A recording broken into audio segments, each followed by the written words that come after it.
as a cyclist, as a pro cyclist, generally, we didn't want to put on too much weight, too much mass, because we're climbing mountains. So we didn't do a lot of weight training. But the one areas we did concentrate on was core, lower back, and those hamstring areas. So we did do a lot of squat work. We did do a lot of core work on the floor, and we did a hell of a lot of deadlifts. A cyclist who doesn't do deadlifts is missing a trick, because I just said to you, your body is quad dominant by nature. And we need to do everything in our power to engage those hamstrings when you're rotating. So when you rotate a pedal around, when you go down the forward phase, obviously you're pushing with your quads, you're pushing from your hip flexors, you're beginning the push with your glutes. As you hit the 6 o'clock position at the bottom, you got to remember the left foot, if that's the right foot, the left foot starts to push. Now it's very easy, therefore, to forget about the right foot, but it's not the way a cyclist works. We then start to pull using our hamstrings, and also at the top, starting to engage our glutes very early on before we reach to the top point. So those hamstrings and glutes become very, very important. So the best way of really supplementing cycling, other than, any training anybody's doing from an aesthetic point of view, is definitely for concentrating on the core work, the deadlifts, the squats, lunges, those kind of compound exercises that are, just build core strength within the whole body. And that kind of work is kind of imperative. Going back to your planning of classes, before I'll hand over to Melanie, can jump in a little bit more onto that supplementary training, because I know he's a specialist in that area. When I'm riding, when you're doing classes, the general rule of thumb is you can ride 7 days a week if you want to, but nobody can ride full out all of the time. That would be just like asking you to do a sprint race every day. It's just not going to happen. A lot of people like to have a day off. A lot of people like to go and do, say, a session of deadlifts, session of lunges, session of squats as their day off, something a little bit different, a little bit less aerobic. But if you do like your bike, you must remember that generally the rule of thumb is 2 hard classes back to back if you've done really, really well. If your performance is good in those classes and you don't feel tired, that's great. Maybe you could push to a 3rd. But for most people, after 2 hard classes, what is required is what we call a recovery ride. Now, recovery ride is a ride where generally we don't go into our or above our threshold level of power. Just keep it in the blue zone, the green zone, zone 2 and zone 3. Keep the legs working, but certainly don't take that your energy systems to the level they would be. Within the cyclozone platform ourselves, this is our core element that we've been working on now.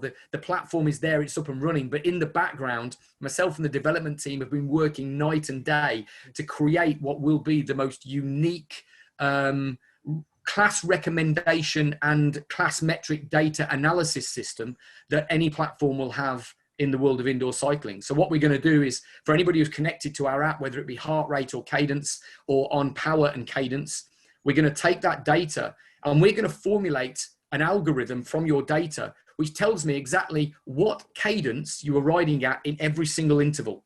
And did you achieve the power averages in that interval at the correct cadence? And if you did, that's a plus, that's fantastic, that's 100% perfect. But if you created the power, but it was at the incorrect cadence because you couldn't maintain, for example, the 85 to 90 RPM, for example, you decided to drop it down and increase the gear, you're still pushing the correct cadence, you won't quite get that 100% score. So what we'll do is we're analyzing that, and every one of our classes is profiled with what we call a COL value, this COL, this cyclozone output level. And what we do is we compare your results with all of the COL levels of all of the classes. Those COL levels are created on a basis of cadence and intensity. And if you've been successful in your previous class, we will recommend you a slightly more difficult class, and you can try that next. And if you're still successful in that, we'll recommend you a more difficult class, and you'll see how far you can go. But sooner or later, you're going to do a class where you're going to fall well short, and then we will ask you to do a recovery ride. Now, if you continue to be successful in all of the classes, eventually we're going to recommend you do another FTP test because you become more powerful and we need you to test yourself. So that kind of philosophy can be carried out by anybody, even if you're riding on a free ride. Go hard, work hard, but the first element you find yourself not being able to achieve what you set yourself out to achieve, it's recovery ride or rest. And then maybe come back to it again, maybe a day later or 2 days later, and then go back into the same kind of scenario. And that's the way kind of training should be laid out.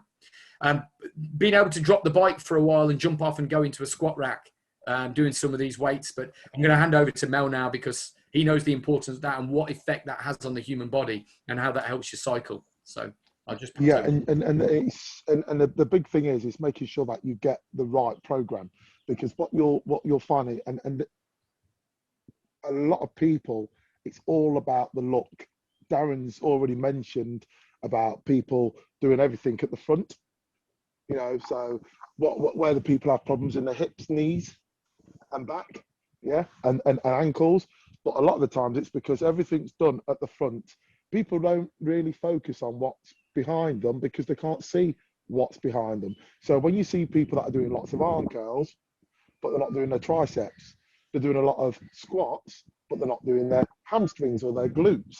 And that's where you get the imbalance with muscles. Same with abs, doing a lot of sit-ups, a lot of ab stuff, but they're not doing anything at the back. The core is the core. It's not just the front, it's also the back as well. And it's getting that right balance for what you want to do. So when you're cycling, you want to just do a one rep squat and that's it. You'd also do other things with higher reps as well, whether it's 12 to 15 reps as well. So what I would say is you need to make sure that you get the right program for what you want to achieve.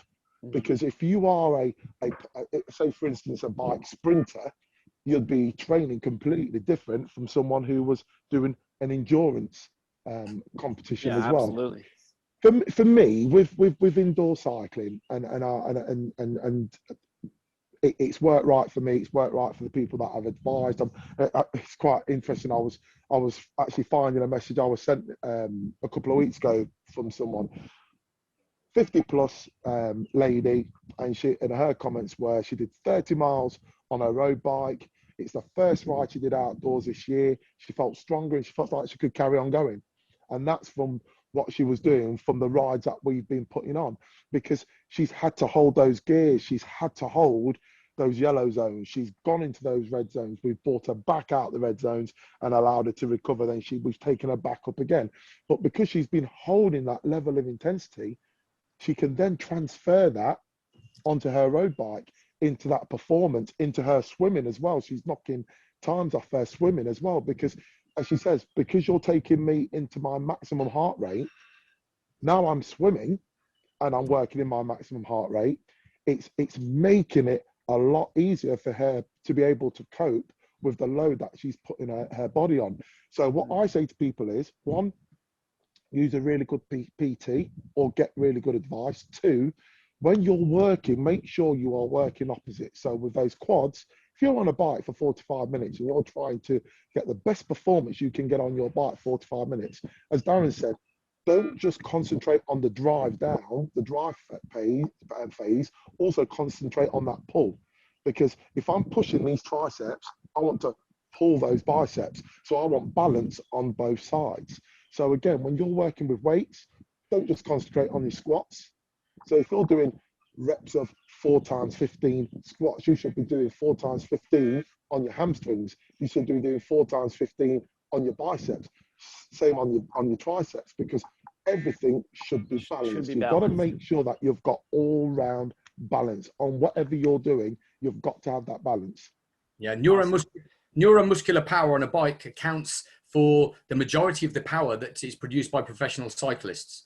Professional cyclists don't have huge muscles on their legs. Okay, the power indoor cyclists, they obviously have large muscles because it's all explosive power. But endurance cyclists produce incredible amounts of functional power, yet they do it from muscles that are actually very, very small compared to the average male or the average female quad and hamstring and glute, for example. And they do this by the way they recruit the muscles in the pedal rotation. But that gives you beautiful balance over the joints, from the hip joint to the knee joint to the ankles. So if you just want to keep in a good state of fitness and health and to stave off those injuries that hit us when we're in our 50s and our 60s and our 70s, you know, try to stay balanced. Learn how to ride that bike correctly, and obviously the action of riding a bike. Forgetting about the power for a second, but the activity of riding a bike is so critical.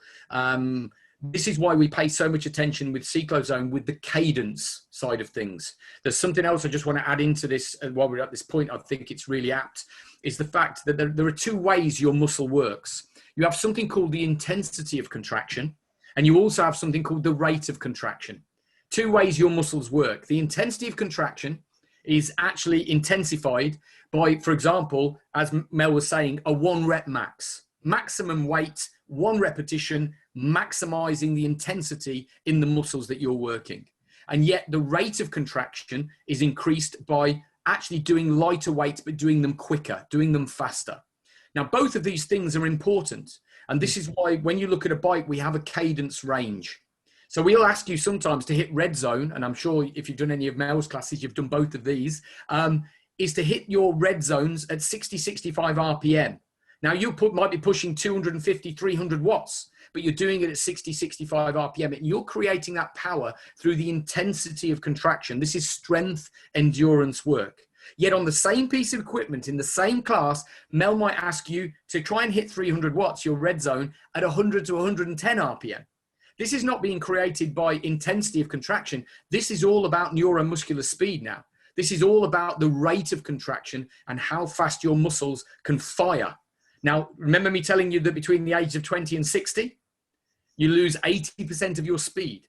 Yet the majority of indoor cycle classes, up until we started talking about power and real cyclists started getting involved in indoor cycling, were done around that base beat of 60, 65 beats per minute, which is that electronic dance music beat. It's that Ibiza sound, that clubland boom, boom, boom, boom, 60 to 65 RPM, because that was the music that people were riding to. But what they have to realize is that that's not really the best speed to be riding a bike. It is if you're 120 kilos and you want to stand out of the saddle and use your body weight to push down on the pedals, but that's not really doing you any good. What that guy really needs to do is to sit down and create that high power at 80 to 85 to 90 RPM to stimulate the speed at which his brain is firing those muscle patterns through his legs. And therefore, if he can do that over a period of time as he gets older, he won't lose that 80% of speed as he gets towards 60 years old. And therefore, will actually be a more active, a more mobile, a more balanced human being as he gets into his older age. So those things are really important. The cadence that you create the power on is just as important as the power itself, because it indicates, as Mel was saying, with the way you work between, you know, slow and heavy if you're a sprinter, because you want to produce that maximal power, or the endurance guys, more repetitions with lighter weights. Well, think about what I've just said. Heavy weights, you know, heavy resistance, slow RPM, there's your strength work. It's exactly the same as you are when you're in the gym and doing squats. We do lighter resistance, but faster work, more repetitions to create the power in a different way and create that balance. That seems to be the buzzword of the evening, I think, the balance of the body. Yeah, I was just going to say, talking about balance, we know, well, having a good, like, balanced diet is key to our fitness and overall health. Are there like key, maybe like nutrition tips for cycling or good ideas for like a pre or post workout meal or what to do? And it's quite interesting. People talk about pre-exercise meals and things like that. I've had people who say, should I carb up before I do a spin class? Well, you can imagine you're carving up before a spin class. So you're putting all this food in this thing that needs blood to digest. And then people wonder why they don't feel sick, or they don't feel comfortable, or they don't have a great session because they've carved up. Now, when you speak to professional athletes, they'll say to you, when I go out training, I don't carb up. So when I'm actually going to perform, I don't carb up. Why? Because one meal is not going to win you a race, is it? No. It's about the training. It's about consistency, frequency, intensity. That's it. But the consistency comes in what you actually do in your actual preparation for what you're going to do. So the whole carbon up thing, you don't need to. Your body's carrying enough energy within your body to be able to get on a bike at 6:30. A good diet over your, you know, your whole day, every day of the week. You know, exactly. is exactly what you're looking for. And it is and again, it's a balance. People said to me, I go out, I've done, even in my late 40s, 300-kilometer races, 150-mile races here in the UK, up some of the biggest mountains in the UK and in Spain. And people say to me, God, what did you eat to get up those mountains? Exactly the same thing I ate when I was at home just doing an hour on my spin bike. Because I'm creating my body to do that kind of thing every day. If I told you, and people say to me, said in the past, should I have loads of carbs an hour before a race? I said, you can do, but it's going to take up to 6 hours for your body to turn that carb into energy. So if you're going to carb up for a race, you're going to have to eat those carbs 5 or 6 hours before you start your race for it to have any effect whatsoever. And if I then told you that a lot of cyclists, we don't actually eat a lot of carbs, because I wouldn't say we're keto, but we certainly promote our body for eating body fat as a fuel. Because body fat is a smaller quantity of body fat can produce a lot more energy for a longer period of time than, for example, carbohydrates that we eat, such as potatoes, rice, and pasta, for example. So it's a balance, and it really is. So nutrition shouldn't be specifically about your cycling. I think if you're failing on the bike, it's probably not because you've got a terrible diet. It's generally you're probably not only failing on the bike, but you're probably going to fail at everything else. The nutrition shouldn't be for riding a bike; it should be for powering your day generally. Yes. Your general health, absolutely. I generally, for clients that I've always spoke to them and say, instead of eating, large meals, breakfast, lunch, and evening meal, smaller meals, but eat 5 or 6 times a day. So a meal at breakfast, good snack middle of the morning, a good lunch, a snack middle of the afternoon, and then don't go crazy in the evening. Because if you put 3,000 calories through your mouth in the evening, and I've just told you that all those carbs are going to become available to you in about 5 or 6 hours. Well, if you have your evening meal at 6 o'clock, in 6 hours, it's midnight and most people are in bed. So what does your body do? What does your body do with all of those calories? Well, it has to store them as body fat, because that's where they got to get. There's nowhere else they can go. So from my point of view, it's just a balance, to eating. Don't eat big meals, smaller meals more often. And there is no do or don't eat or don't eat. Everything in moderation really will create a great environment for the vast majority. If you then get to a level where you are going to compete, you do want to do something quite amazing, then yes, you can start going to a personal trainer or a nutritionist, say, I've got an event in 6 weeks, and they'll put you on a 6-week plan to make sure you're optimized for that 6 weeks. But, for people who are training 4 or 5 times a week on an indoor cycle bike, your nutrition needs to be just balanced. Don't think you can eat something an hour before that's going to make you produce an extra 30 watts of power. It doesn't work. Post class as well. Just try. The only tip I would say: try not to throw sugar down your throat straight after a session. Yeah. The worst thing you can do: be really well hydrated. Water, and more water and water. Absolutely. Your body does. And Darren said the big thing. People do not realise how useful body fat is. Because if you had carbohydrates, it's going to give you, what do they say, 5 calories of energy from a gram of carbohydrates, where you're going to get 9 calories of energy from a gram of fat. So it's like putting aviation fuel in your car and driving it. You are going to be super powered. So for me personally, and again, it's something that's worked for clients, everything else, grains and nuts. Especially, if you're using good vegetable fat as energy, there's times when I literally feel supercharged because I'm using grains and nuts as energy rather than the old thoughts of, I need a jacket potato or I need some carbs. I actually use grains and nuts now because I've realised I work a lot better from animal fat than I do from carbs. The whole of the entire Andalusia Keiser cycle racing team were fueled almost entirely on every single training ride and raced by the almonds that we took directly off the trees off all of the land around us in the area where I lived. What we used to do was soak them in salted water and put them out in the sun, and it used to evaporate and it used to leave the salt. So we have salted almonds. And we used to fill our pockets full of salted almonds. And when we were away, we just put some almonds in our mouth. All we used to do was snack on salted almonds. That was it all the time. And the amount of miles and kilometers my legs achieved on those salted almonds was incredible. So yeah, grains and nuts